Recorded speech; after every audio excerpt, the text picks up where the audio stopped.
जे मोठ्या फरकाने विजय संपादन केला, काय तुमची पहिली प्रतिक्रिया? पैशाचं आव्हान होतं फक्त. पैशाचा जो चिखल त्यांनी या मतदारसंघात केला त्या चिखलात कमळ फुललेला आहे. आणि मतदारसंघात जे काम करायला पाहिजे होते शेतकऱ्यांच्या दृष्टीने, गावातील कामं बाकी म्हणजे रस्ते नाल्या पाणी याच्यावर विशेष काम झालेलं नाही. आणि जे आराखडे करून जे आम्ही कामं केलं ते सांगतात ते कोणताही आराखडा पूर्वतच नेला नाही, ते भंगारून गेलेलं आहे सगळं. आणि सर्वसामान्य जनतेचा रोष होता.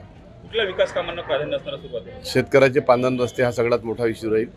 त्यानंतर गावातले रस्ते, पाणी, दिवसाची पाणी पुरवठा 15 वर्षात करू नाही शकले. 15 वर्ष आमदार होत्या, त्यातले 2.5 वर्ष मंत्री होत्या. त्या सांगतात की आम्ही अडवली. आम्ही काही एवढे मोठे झालो नाही की वाढवायला. तुम्ही मंत्री होत्या, आमदार आहे, तुमच्यात कुवत नव्हती, तुम्ही केलं नाही ते. नांदगाव पेठमध्ये MIDC मात्र या ठिकाणी काही प्रमाणात उद्योग आले. कोणता उद्योग यशोमती ठाकूरांनी आणला? एका उद्योगाचं नाव सांगायचं. देवेंद्रजींनी उद्योग आणले, त्यांनी फक्त पैसे खाण्याचं काम केलं. एकही उद्योगाने उद्योग त्यांनी काढला होता ना. डेअरी काढली होती, स्वतःच्या जवायला घेऊन सबसिडी खाऊन मोकळी झाली. हा काय विकास आहे काय? कोणता उद्योग हे केलं? तरुणासाठी काय केलं? एखादा नवीन पोरासाठी जे स्पर्धा परीक्षाला बसतात बिचारे, एखादं सेंटर तरी उघडलं का? काही केल्या सुविधा सुखसुवी त्याच्यासाठी? ग्रामीण भागातल्या लोकांसाठी, मुलांसाठी हे आवश्यक आहे. स्पर्धेचं युग आहे.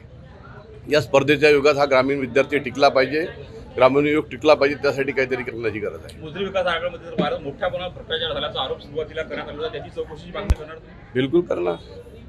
का नाही करणार? मुजरी विकास आराखड्यात फक्त हॉस्पिटल जर सोडलं तर कोणतं चालू आहे? सगळे हॉल खराब झाले. जे काही त्यांनी आराखड्यात बांधून ठेवलं ते काय एकही वस्तू कामाची नाही.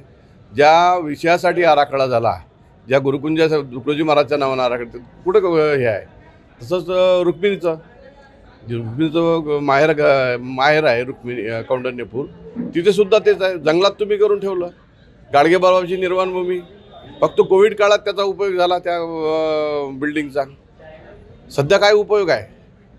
जे गाडगेबाबाचे अनुयायी आहे, राष्ट्रसंतांचे अनुयायी आहे, यांच्यासाठी जो आणि तरुण मुलं त्यांना ते गाडगेबाबालाच कळले पाहिजे, तुकडोजी महाराज कळले पाहिजे, हे सगळं त्या उद्देशानं दाखवण्याचं होतं की एवढे मोठे संत आपल्या इथं होऊन गेले. यातलं काहीच झालं नाही. थिएटर हे केलं, थिएटरच्या खुर्च्यासुद्धा तोडून नेल्या यांच्या कार्यकर्त्यांनी.